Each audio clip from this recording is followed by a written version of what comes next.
So, good afternoon, everybody. Thank you very much for joining us today. It's a pleasure to chair this timely and important discussion on the shape, nature, and impact of Islamist-inspired anti-Semitism. We have a true all-star panel of experts. Pretty much anybody you want to hear talk about this subject is here on the panel today. Sadly, they have between 5 and 10 minutes to do it in, so I'm therefore going to try and keep my opening remarks very short. Why does this matter? Well, first of all, we need to recognise that anti-Semitic attitudes within the Islamist ideological world, until quite recently, have been framed very differently from those which arose within the Western Christian-inspired context. Put simply, anti-Semitism appears in the Islamist context in a different form from that which emerges in European far-left and far-right politics. The second point I want to make is this. We need to emphasise that you cannot address a problem fully unless you understand its history and its internal logic. And you can't understand or address a problem until you look at the way in which people from a different ideological tradition see the world. You need to see the world through their eyes in order to understand the nature of the problem that we face. So let me go back very quickly to the first point. In many parts of the Muslim majority world, prejudice against Jews was historically very different from that which arose within European Christian contexts. Jews were seen not as supernaturally powerful within the demonology of the Muslim world. They were rather seen as justifiably weak. But with the rise of Islamist politics, something new emerged. European-style anti-Semitic tropes were adapted, absorbed. Nazi-style conspiracy theories about Jewish power were picked up and woven into a new ideological frame. And they were used particularly in the post-1948 context to explain why it was that the Jews who should have been weak were not defeated. It's been argued, and I think Matthias is probably the person who argued this the most convincingly, that Islamism drew directly upon European anti-Semitic traditions in order to come up with an explanation for the failure to eradicate a Jewish state. Why does this distinction matter? Well, if our understanding stops at anti-Semitism is anti-Semitism, we risk treating every manifestation as a version of the same thing. But Islamist anti-Semitism is framed differently. It interprets the world through the language of colonialism, through conspiracy, and Western Jewish collusion. So any effective policy has to take account of that framing rather than simply overlaying a European model onto what we see coming out of Islamist politics. That means understanding the ideology, the strategy, and how different traditions of prejudice operate. So we're very fortunate to have 6 extremely distinguished contributors today. Daniel Allington will speak first. He's going to outline how Islamist anti-Semitism operates in the UK context, and he'll draw on his research for the counter-extremism group. Then we're going to hear from Dr. Alexander Hitchens. He'll look at the intersection between Islamism, radicalization, and anti-Semitic conspiracy thinking, with a focus on security and policy implications. Then we'll hear from Dr. Matthias Kunzel. He'll trace the historical roots of Islamist anti-Semitism, including the role of the Nazi influence and the key texts that shaped this ideology. Then we go on to Charlotte Littlewood, who will discuss how anti-Semitism has been used strategically by the Muslim Brotherhood to weaken and reshape aspects of the Western order.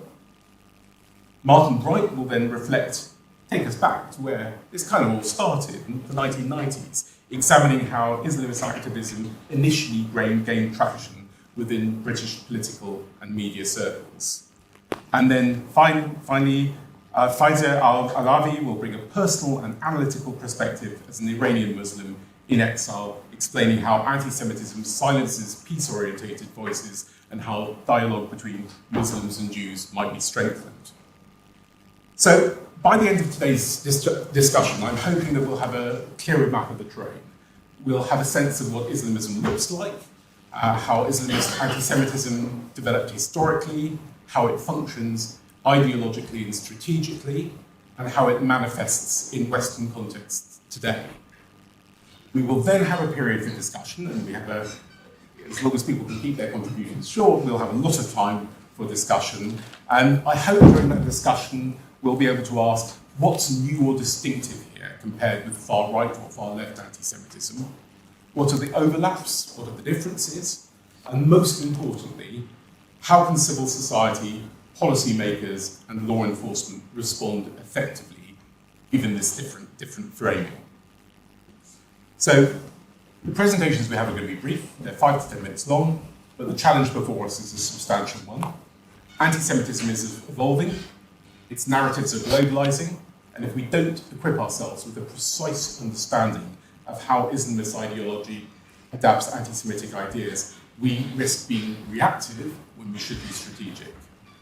With that, I'll invite Daniel to begin. Hi. Yeah, I just wanted to start off by talking about why we're here.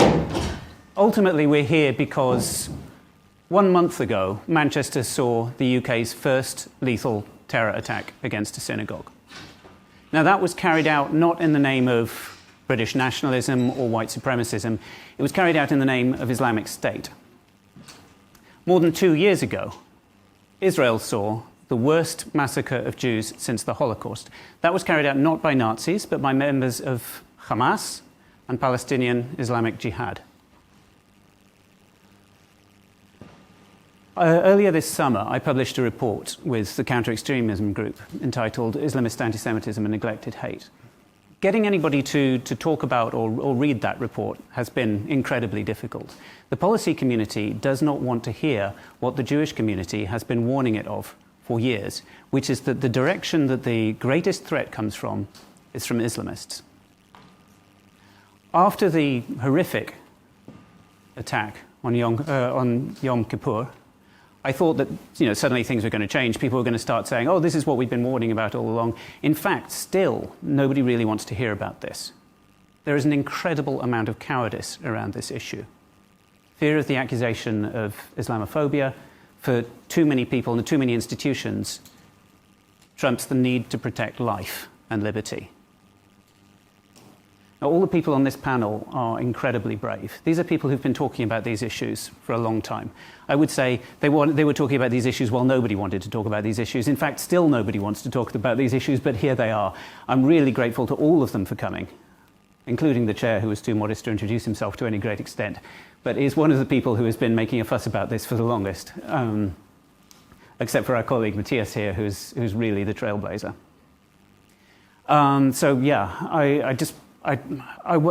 There's a conversation that has been waiting to begin for a long time. I hope that we can start now, because we can't wait any longer. Thank you. Thank you very much,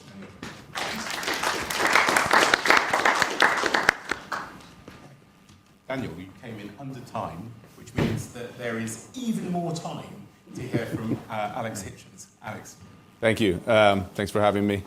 Actually, just to follow on a little bit from what Daniel said, it's the first successful attack on a synagogue in this country, but a British national was also relatively successful in an attack on a synagogue in Texas in 2022. Often forgotten, overlooked incident. Faisal Malik Akram from Blackburn took hostages in a synagogue in Texas to demand the release of Afia Siddiq from prison there. His assumption being that, given that Jewish power extends so far, if he could take these Jews hostage, they could pull the strings and get her released. And in fact, he also demanded to speak to the chief rabbi of New York City. The chief rabbi of America, which doesn't exist. Yeah. But his idea being, of course, again, that she could surely just sort this all out. And he, genuinely thought that. And interestingly, with him, not too many obvious connections to ISIS or Islamic State or Al-Qaeda or jihadist ideology. This is something that has sort of broken beyond simply the kind of extremist jihadist groups and has become a much more normative and accessible view of Jewish power through the Muslim lens than probably existed for a long time, and it's very insidious. But what Daniel asked me to come and speak about, and at the risk of maybe insulting the intelligence of the audience, is Islamism for dummies. So a very quick overview of what Islamism is, and given the title of the event, I will do that, and with a little bit of ending on its interest in Jews, and then Matthias will give us a lot more detail on that. Someone whose own work has been very influential to my own. Put very simply, you've got normative Islam. It essentially sees Islam as being informed, or that sees Islam as informing politics. Islamism, for Islamists, Islam is politics. It's an ideology that absorbs the faith. More specifically, it's a revolutionary political ideology with Islam at its core. It draws selectively from language, scripture, and history of Islam. This is not to say that Islam and Islamism have no relationship, because that's something that sort of more politically correct analysis of this issue you may have come across, which is tempting to say, but unfortunately is not so simple. And it is focused on the concept of God as the sole sovereign, the idea of hakimiyya, essentially divine rule, through this more modern understanding of the state. So it's quite a modern political ideology, drawing a lot from the other isms of the 19th century, including very much fascism. And I'm sure we'll hear a bit more about that later. And so for that moral framework, oppression, injustice, those words will mean a very different thing to the Islamists than they do to us. For the Islamists, you're oppressed if you're living under the laws that were devised by human beings, because those are laws that were devised by imperfect beings, whereas you've got the option of living under the laws of a perfect source of power, and you've ignored that, and you are living, therefore, in a state of oppression and injustice. So for the Islamist, society has to be kind of remade so that only divine sovereignty remains. And they use a lot of normative Islamic ideas, words and concepts to justify this, jihad being the most obvious, going from being this sort of military, usually defensive to some extent offensive method throughout the history of Islam, to being really this specific sort of tool to establish the rule of God on earth in this sort of more modern sense. It is this kind of war doctrine for the Islamists. Again, the concept of Sharia law, you would have heard of it. For the Islamists, that becomes a much more specific, totalizing state law rather than a sort of more general guide for how to live your life, which again, in normative Islam, it's more generally understood as the concept of the Ummah as well, this sort of spiritual community of believers, is this more political entity now for the Islamists to be unified under a actual government. So essentially you have a kind of modern nationalist movement here dressed up in religious language that also uses a lot of Islamic history and concepts to justify itself. That's a very brief overview of Islamism. I'll also add a little bit to that. We often hear the word Salafi jihadism. Jihadists essentially being the kind of most extreme violent form of Islamists. Salafism, essentially this puritanical revivalist theological movement that essentially says that the best form of Islam is that was practiced by Muhammad and the first 3 generations of Muslims, and that everything that's come since in the religion is a sort of innovation that should be rejected. And a lot of the practices of Muslims have been tainted by other influences, and they are now essentially idolaters. Its roots are in sort of medieval scholars, people like Ibn Taymiyyah, and then later on, 18th century scholars like Muhammad ibn Abdul Wahhab, who helped establish the Saudi state. But these guys generally were interested in the purification of Muslim belief and practice, mostly in that region, the Arabian Peninsula, and didn't have too many global concerns or specifically political. Of course, there were politics involved, but they were, to an extent, quietist. The problem arose when the Islamists came in contact with the Salafis, sort of mid-19th century, mid-1900s rather, mid-20th century. And you essentially had this fusion of these ideas developed by the Islamists in the early to mid-20th century, which were these kind of modern political revolutionary ideas, fusing with this sort of puritanical theology. And it creates a sort of politicized theology in sort of Salafi Islamism, the most extreme version of this being the Salafi jihadis, who essentially say that Islam is this political belief at its core, but it's also something that should be spread through violence. So just to end on the interest that these movements had to Jews, I think most of the poison, the vitriol, and the violence towards Jews comes primarily from the Islamists, I would say. they essentially viewed Jews as the kind of main obstacle to the establishment of this divine order, of the Hakimiyya concept, or the sovereignty of God. They took this kind of normative Quranic idea that the Jews were given divine revelation, but chose to change it, corrupt it for their own means. And they gave it this sort of twist to essentially say the rabbis were kind of the first people who took God's law and then made it into man-made law. And they are the kind of first example of this attempt to corrupt the divine order. And you fuse that with the sort of overlap that Islamist thinkers like Said Qutb particularly had with Nazi and other European racist ideologies towards Jews in the 20th century.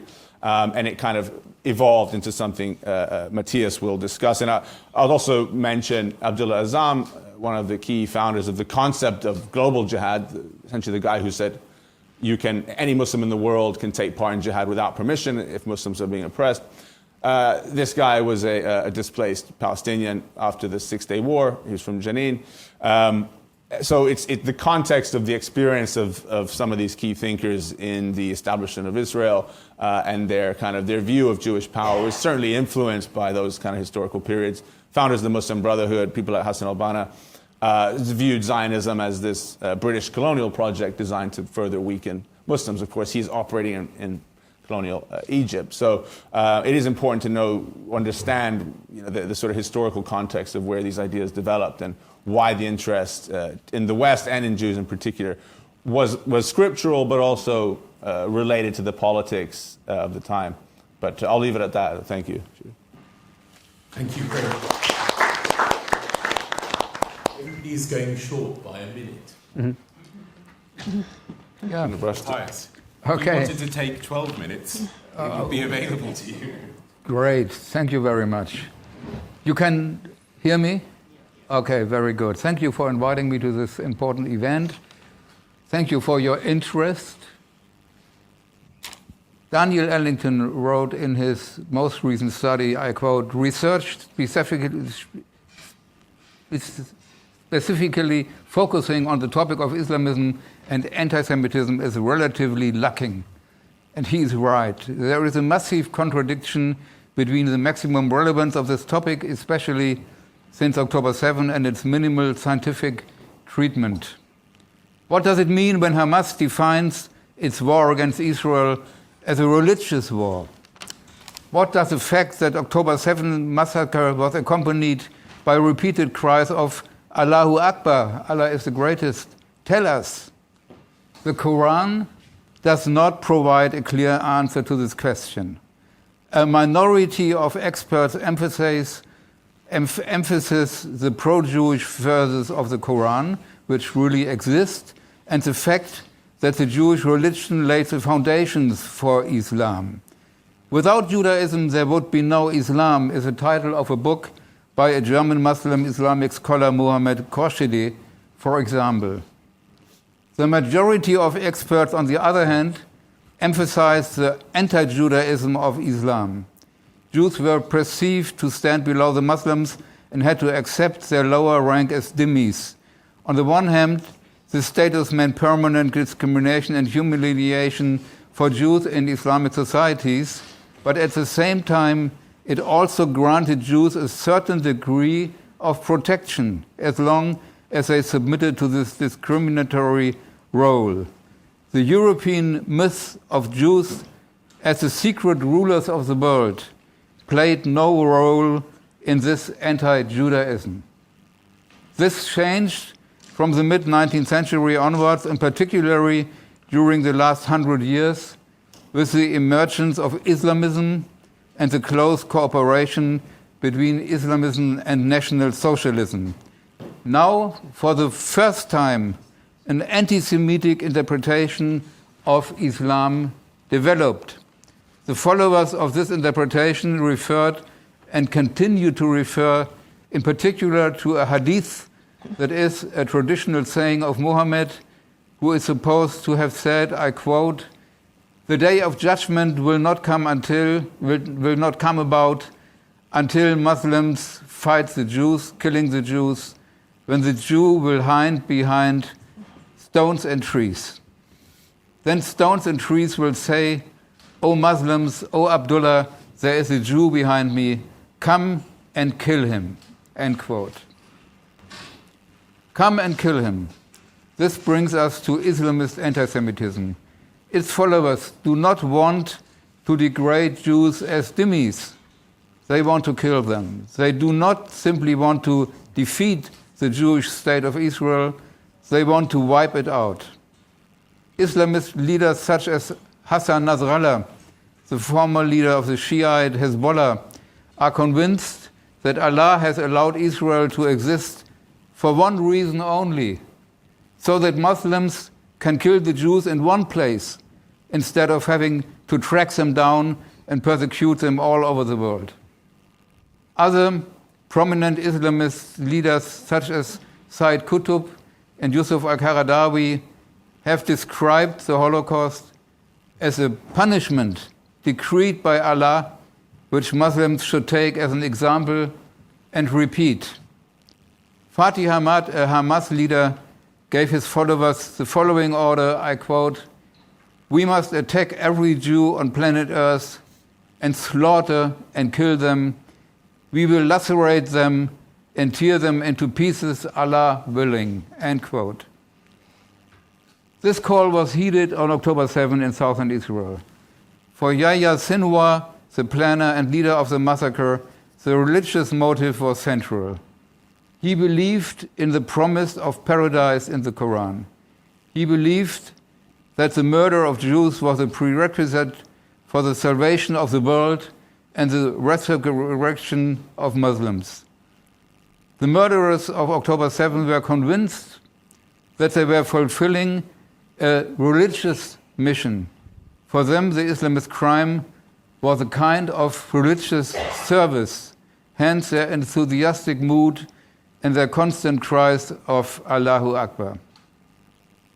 This departure from the dhimmi concept and the turn to the murder of Jews did not follow any precept from the Quran. It has much more to do with the symbiosis that had linked the Islamist Muslim Brotherhood and the Mufti of Jerusalem, Amin al-Husseini, with the German National Socialists since the 1930s. The Nazis regarded the Jews as enemies of humanity, as the incarnation of evil. With their genocidal anti-Semitism and their anti-Jewish interpretation of the Quran, they provided the radical wing of the Palestinian national movement with a new orientation and embedded Nazi-style conspiracy theories in Islamist thought and propaganda. This led to the adoption of genocidal ambitions previously unknown in the Muslim world. What's more, the Jew haters from Cairo and Berlin gradually succeeded in elevating their cause to a binding matter of faith for devout Muslims. There are three key documents that outline the program of Islamist antisemitism. The first document is the pamphlet Islam and Judaism, which was published in Cairo in 1937 and a year later in Berlin. This was the first time that the hadith of the tree and stone, which I quoted, that is the call to kill the Jews, was quoted and disseminated on a massive scale.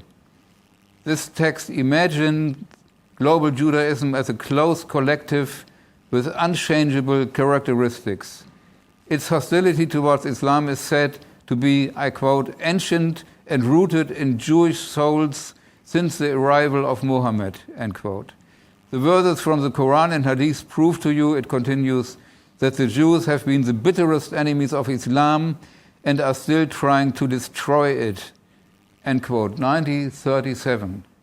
Here the Islamists projected their own intention to destroy the Jews onto the Jews, with a fictitious claim that the Jews wanted to destroy Islam, which of course was never the case. Such paranoid projection also characterizes the second key text of Islamist antisemitism, published 13 years later, Said Qutb's 1950 pamphlet, Our Struggle with the Jews. I quote, The bitter war that the Jews have waged against Islam, he also writes, is a war that has not been interrupted for a single moment in nearly 14 centuries. Qutb turns the locally limited events of Medina into a global and bitterly fought war that can only end with the destruction of one side or the other.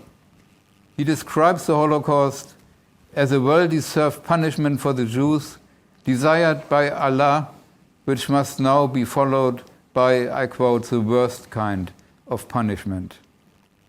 The third key document of Islamist antisemitism is the 1988 Hamas Charter. This charter is a religious manifesto with 33 quotes from the Quran that combines the worst image of Jews from Islam and Christianity. It presents the protocols of the elders of Zion alongside the hadith of the tree and the stone. At the same time, it focuses on self-sacrifice and suicide bombing according to the motto, "You love life, we love death." Death for the cause of God is our most sublime wish, the Charter of Hamas states. In this way, both components of Islamist antisemitism are radicalized. European antisemitism is recharged by the fanatical moment of radical Islam, while the old anti-Judaism of the Quran, supplemented by the world conspiracy theory, receives a new and eliminatory quality. Each of these three documents is a declaration of war on the spread of liberal ideas in the Islamic world, which are personified in the figure of the Jew. Islamists want to stop the advance of modernity in Islamic societies at any cost. Let me conclude by quoting again from Dr. Ellington's report. I quote, "The democratic world must come to terms with the existence of powerful military, political, and religious factions for which the Holocaust is unfinished business," end quote. Unfortunately, this is true. Of all religious factions, the Islamist one is the most dangerous. It must be analyzed scientifically and combated politically to a far greater extent than has been the case to date. Thank you very much for your attention.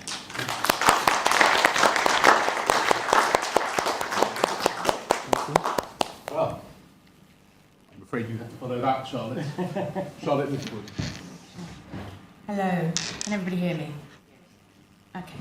Well, I want to first of all say thank you so much for both of the speeches that have preceded mine.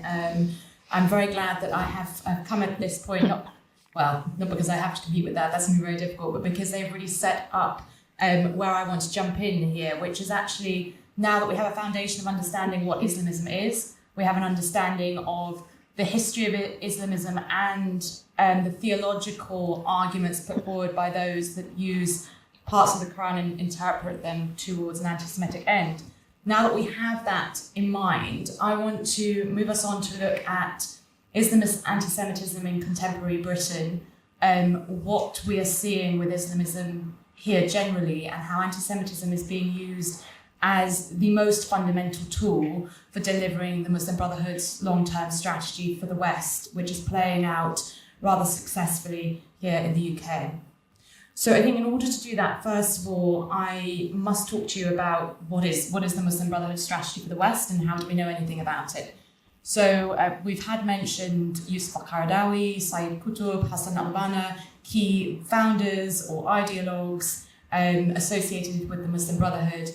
We have Maududi as well, who set up the essentially what's the Muslim Brotherhood for South Asia and Pakistan, founded Jamaat Islami. Maududi is important for a lot of reasons, but particularly for the UK because the organisations, Islamist organisations in the UK, are particularly associated to Maududi and the Islamist organisations that exist in Pakistan, whereas other countries in Europe might be more affected by those that come from Egypt and the Muslim Brotherhood in Egypt. So it's important to look at Maududi and Maududi's works. And I want to start with his plan for the whole world. So this is quote Maududi: "Islam requires the earth, not just a portion, but the whole planet, because the entire mankind should benefit from Islam, which is the program of well-being for all humanity. Islam does not intend to confine this revolution to a single state or few countries. The aim of Islam is to bring about universal revolution. I think it's really important to look at the wording in this quote in particular, and remember that this is written in 1980. So already what we see here is leftist terminology, liberal terminology, that now we see successfully being co-opted and used to build far-left Islamist coalitions and to proliferate these ideas beyond Islamists themselves to the wider community. So this intentional use of language that will draw in a wider audience. And it's really this that we're seeing being successful right now, and anti-Semitism being couched in this kind of language, which is allowing Islamism to succeed in the way it is right now in the UK. So that's Maudud's quote, and you run that along with The Project, which is the strategy written in the 1980s by the Muslim Brotherhood, and the Memorandum for the US, which was written in 1992. The Memorandum for the US is the strategy, long-term strategy for the Muslim Brotherhood in the US. It's the same as that which we're seeing in the UK, which is to provide a civilizational alternative to Western norm. And to do that, it wants to set up infrastructures, parallel living structures, charities, educational services, youth services. But I think most importantly, that was done in the 90s and 2000s. You know, we've seen a number of Muslim Brotherhood-linked organisations founded here in the UK that aim to allow that parallel sense of living. But what we're seeing now, which is sort of the fourth stage, according to the memorandum, which is to provide coalitions and an alternative of understanding and looking at the world that removes the Western hegemony, liberal order, and replaces it with Islamism. And that is what I argue where we are now in the UK, and what we're seeing on our student campuses, and what we're seeing with coalitions even in the 90s between Stop the War Coalition, Socialist Workers' Party, and the Muslim Association of Britain, which is clearly linked to the Muslim Brotherhood. Now what we see is young, hip Islamists on media platforms like 5 Pillars, millions of followers on YouTube, using coalitions with left activists or even conspiracy theorists like, you'll probably know, David Miller. And we have whole podcast episodes. I mean, 5 Pillars is a great place to really observe this if you're interested in looking at a living example of Islamist antisemitism as a tool to change the way the West functions and its success. You need to look at 5 Pillars, and you need to look at Didi Hussein and the podcasts there. I mean, just to name a few titles, you have David Miller as a guest, topic Israel, Zionism and the weaponization of anti-Semitism. You have Dr. Anas al-Tikriti, topic Gaza, Arab regimes and the axis of resistance, in which he describes the session as including the questions, was Al-Aqsa flood worth it? And then Nick Griffin, far right, Zionism, the far right, and Islam in Europe. So 5 Pillars is really interesting because they are purposely working with the far right and the far left and using anti-Semitism as a way to engage with both the far right and the far left. Nick Griffin, the discussion was around anti-Semitism, and the discussion with obviously David Miller. They also have very popular Islamists from the US come onto this podcast as well. So it's a really useful place to look at this and study it. So we're at the point now where we have the infrastructure. We have youth organisations, FOSIS, MEND, legal organisations, CAGE, research organisations, Cordoba, media, Islam 21C, 5 Pillars. We have young Islamists on YouTube, and they're all using anti-Semitism as a key tool in delivering this civilization alternative and bringing together colleagues and a nexus across the far right and the far left to upturn the liberal order that we live in right now. That is their aim, their stated aim. So it's a use of a shared frame. It speaks of how widely anti-Semitism is held, first of all, but it also shows the success of Islamists in this country, and especially our young and popular social media savvy Islamists. And you look then to what we're seeing on campuses, and I think Matthias mentioned the book of Bukhari, the Hadith about Jews hiding between stones and trees. This particular Hadith has become a popular meme that's been shared by students on campuses as a way to attack Jews quite covertly. And we had a academic, my tutor actually for my PhD, who confronted one of the students who was sharing this meme, and he was then in trouble from the university for apparently intimidating that student, for asking that student to remove that from their social media. The student then shouted, "Long live the resistance," to the tutor. He no longer works for the university.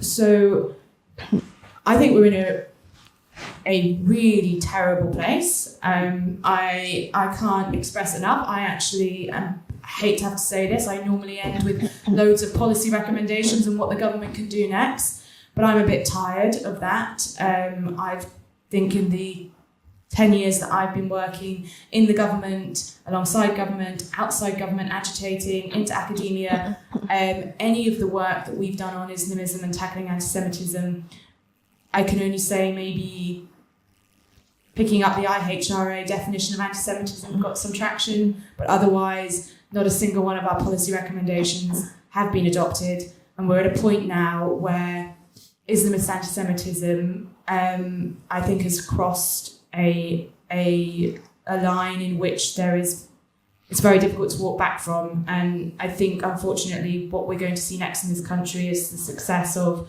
far-right parties, the likes of Reform. I think we're going to see the pushback done by those that may not harbour the kind of liberal, tolerant ideas that we'd hope to see carry forward a pushback against anti-Semitism. Instead, we are going to see that done by ugly characters with which will lead to unforeseen situations for our minority groups.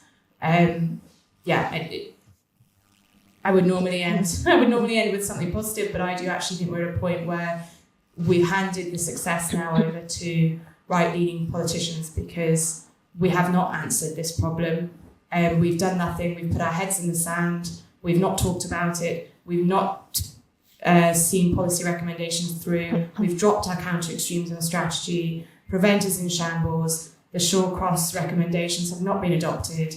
We're at a point now where we're pretty defenceless, and Islamism has proliferated beyond Islamists and is a generally held political thought amongst large swathes of the British public.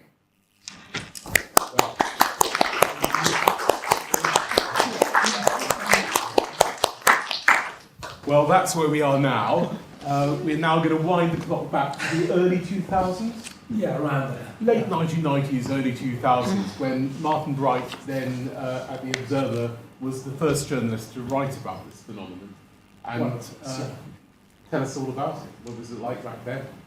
Okay, I will take you back to those times. And I'm not sure I can help cheer you up about this, because I'm taking back to a time where this all went seriously wrong. I've called this little section of our entertainment the contacts book, because I brought along my contacts book from this period. Those of us who were journalists at the time will remember this kind of thing that we no longer have. And I've been looking back a lot recently, and probably because I'm coming to that kind of age. Think a lot about the late 90s and the early days of the 21st century, and how much it changed us all, those of us who were engaging with these issues. Looking back through this contacts book, I realised how well plugged in I was to what Charles referred to as the resistance. Now, There's a number in here for the Office of Al-Muhajirun, the emigrants, the organisation run by Sheikh Omar Bakri Mohammed, a rather colourful, larger-than-life figure. Just over the page from him is Abu Hamza, the hook-handed imam of Finsbury Park Mosque. A man called Yasser al-Siri, who was a particularly useful contact. He was the head of the Islamic Observation Centre. And Abu Qatada, the teddy bear or giant bear-like man, who was the intellectual theologian of jihad, who once described me as a rare gentleman of the British press. There's also the contact details of various hapless policemen and spooks who dealt with me at the time, reassuring me that these blowhards like Abu Hamza and Omar Bakri Mohammed were just jokers and clowns. They were surreal looking back at it now. They were strangely colourful characters. It was difficult at times to take them seriously, but we should have taken them seriously.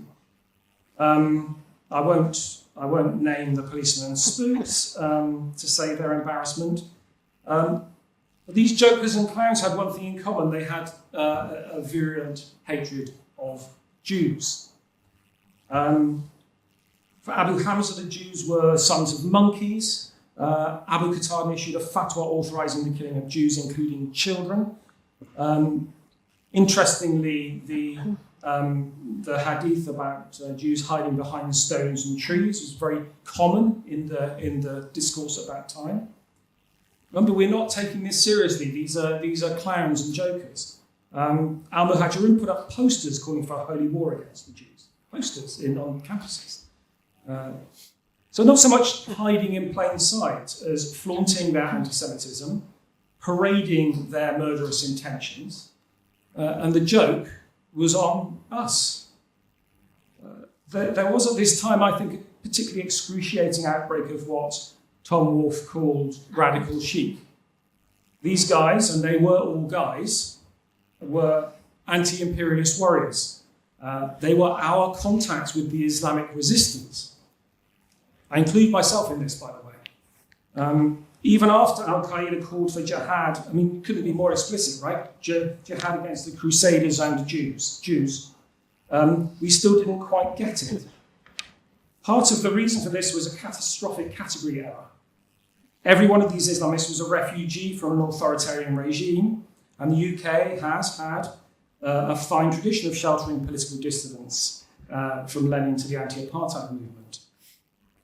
Some at the time would have us believe that Abu Qatada was an Islamist Mandela.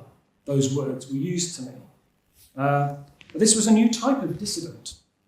These were homophobes, misogynists, and anti-Semites. They were effectively fascist dissidents. This was new to us. They were opposed to authoritarian regimes, for sure, but opposed from the Islamist right rather than the revolutionary left. So I found an old article from the New Statesman that I wrote almost exactly 24 years ago, just weeks after 9/11. And reading it now, you can see that sort of tortuous ideological gymnastics I was going through as a naive leftist. Still heavily influenced by kind of 1968 and the New Left. I tell the story of an Islamist called Khalid al-Fawaz, a mild-mannered Saudi dissident who I remember sipping tea cross-legged at his home in Dogs Hill in North London. It shows how long ago it was, as I would no longer be capable of sitting cross-legged anywhere.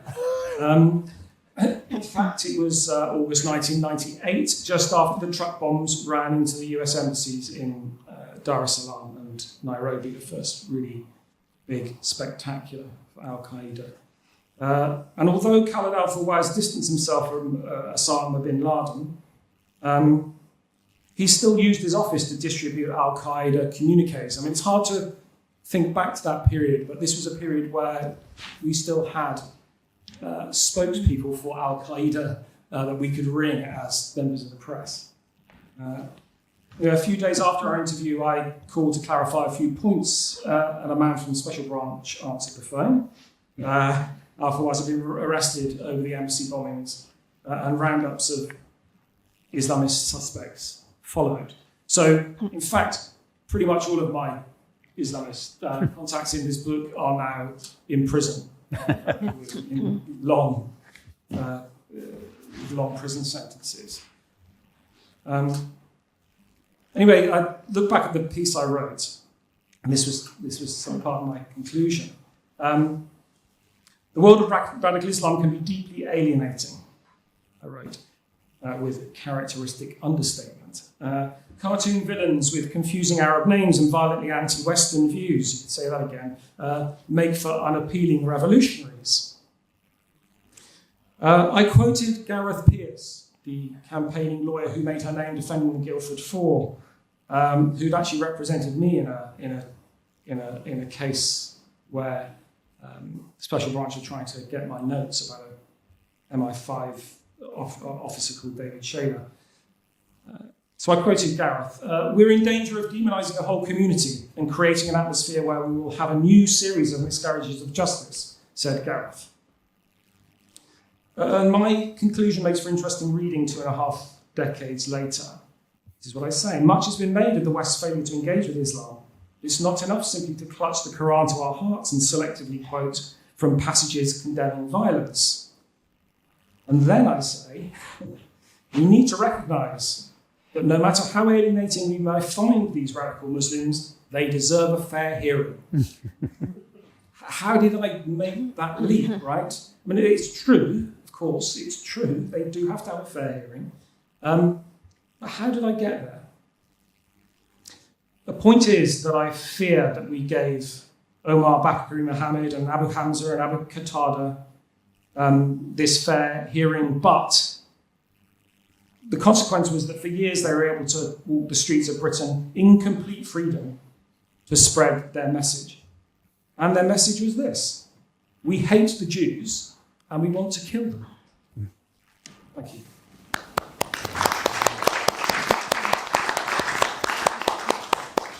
Okay. Right. Liza, would you like to sum up for us? Say something optimistic. Thank you so much for having me. Can you hear me? Okay, great. I wanted to say that this is my first time to be at King's College after the event shutdown that we had recently. It wasn't recently, it was February. And I was talking about Iranian-Israeli dialogue at King's College, London, at February. And the whole event was shouted down by a pro-Palestinian mob. And they were screaming. And just recently we heard that one of the students was suspended from the university, and he will probably lose his student visa. So it's a great pleasure to be here. Thank you for that. I just want to focus on some missing points here that might be relevant to our daily life here in the UK, in London. One point that I feel that it's missing from the discussions about Islamist antisemitism is the fact that it looks simple, but it's missing. The fact that Islamist antisemitism comes and starts with attacking the Jews and the Jewish community, but at the end, it comes for all. It doesn't care at the end when it gains its own power, when they have enough seats in the parliament. Or, for example, in the case of my own country, Iran, when they have the full power, they no more care about your religion or your background. They come for all. And this is the truth, this is the reality. And I think what happened at the previous event that I was can be one of the evidence of that a pro-Palestinian mob shut down and silenced a Muslim woman. And they don't care what is my background. All they care is that I'm talking against what they are promoting. I'm talking against the propaganda that they wish to sell to the Western community and those who live in the West. So this is a missing point here, and I think this is really important because if we understand that, we won't allow these extremists to just label everybody with the label Islamophobic. I was talking with one of my Jewish friends last night, and she was telling me that I have been called Islamophobic. Do you know that? And I was telling her that I have been called Islamophobic. And I don't know how to explain this. This sounds funny, but this is not funny in the reality because they come to silence everybody. And if I want to come with some sort of statistics, in some Middle Eastern countries, these Islamists gain full power. For example, in the case of Iran, it's like that. Here, I think we are very close to that level because I think it was last week that one UK imam has been suspended from the mosque for just speaking about his own opinion positively about Israel. And this keeps happening in the UK, and it keeps happening until the point that they gain full power. And at that moment, they don't care what is your religion and what do you believe in. If you don't believe in what they believe, they come for you, they find you, and if you speak up, they will come for you until they can eliminate you from speaking up. There are some statistics here that I find them interesting. From all of the Islamist attacks around the world from 1979, which was the year of establishment of Islamic Republic in Iran, up until 2024, 84.4% of all Islamist attacks have happened during 2013 up until 2024. This is, I think, we can say last 11 years or 12 years. And this is the majority of Islamist attacks that are happening, which obviously shows that this is increasing and this is taking control of everything. And most of these Islamist terrorist attacks have occurred in Muslim countries. Similarly, the vast majority of deaths from Islamist terrorist attacks, which is 88%, occurred in Muslim countries. So I think this is really alarming here because they pretend that we just care about the religion. We just care about our religion to be on top, and we find the truth in Islam. But they don't care about accepting the other Muslims and speaking up about their beliefs and their own truths that they find in their life. So this is one of the points. And the other point is that, sadly, I asked this question from different people, both Muslims and non-Muslims, and even those who are working with the Muslim community, and they are Muslims themselves. And they say that the British Muslim students, the locals here, are much more radical than those who are coming to the country from other countries. And this is a reality that is happening in the UK right now. And maybe one of the reasons is that the Muslim students who are coming from other countries, they see the reality, they live in their own community, and they know what is the truth. Not all of them, but some of them. But those who live here in the UK, they see a manipulated kind of truth, not the truth, and they act based on that, which is very extreme, which is very radical, and make them being so violent here. And I think this is a really important point. It means that the situation has reached to the point that the Islamists are now your countrymen and countrywomen. And I'm sorry to say that, but they are now British citizens. And this is another thing. Many people talk about the immigration policies, which is also true. The IRGC and the Islamic Republic in Iran is abusing the asylum routes to send radicals from different countries to the UK. This is absolutely true. But it reached also to the point that many of the Islamists are British citizens right now. It needs to be seen at least. And maybe my last point, is that one thing about Islamists, and I find it kind of important as an Iranian who have lived in Iran and who have seen many forms of Islamists, for example, reformists, who pretend to be critical of the leader of Islamic Republic in Iran, Ali Khamenei, who pretend to be critical of the fundamentalists in the country. But at the end, they are Islamists at the end, and they just act based on the values of the fundamentalists. So one important thing is that the Islamists have mastered the innovative ways of manipulation that sometimes I think the Western governments cannot foresee that. So it's not just coming to you and it doesn't tell you that, okay, I'm here, I'm Muslim, I'm Islamist, and for example, just take Zohran Mamdani as an example.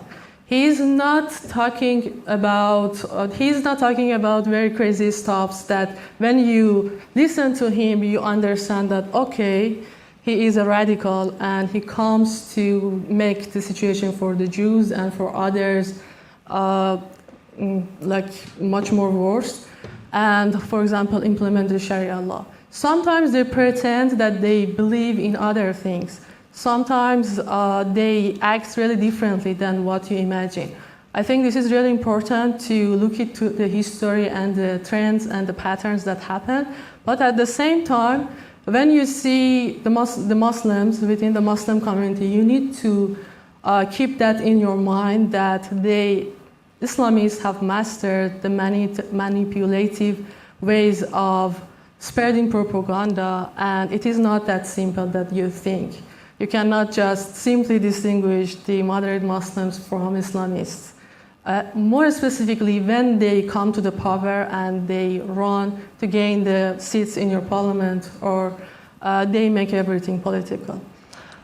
And I think this was my last point. And at the end, I'm not sure how the situation can be solved because the issue here is that the Islamists are also being supported by the non-Muslim governments. For example, here in Britain, we can see that the British government refuses to enlist the Muslim Brotherhood or IRGC that kills Muslims as well, not only Jews, as a terrorist organization.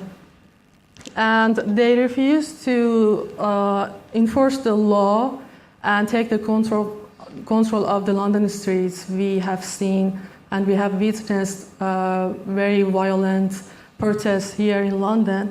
And in the meantime, the British government is very busy with funding the programs related to combating Islamophobia. I don't know how we can manage that and how we can think about this situation. Thank you. Thank you very much.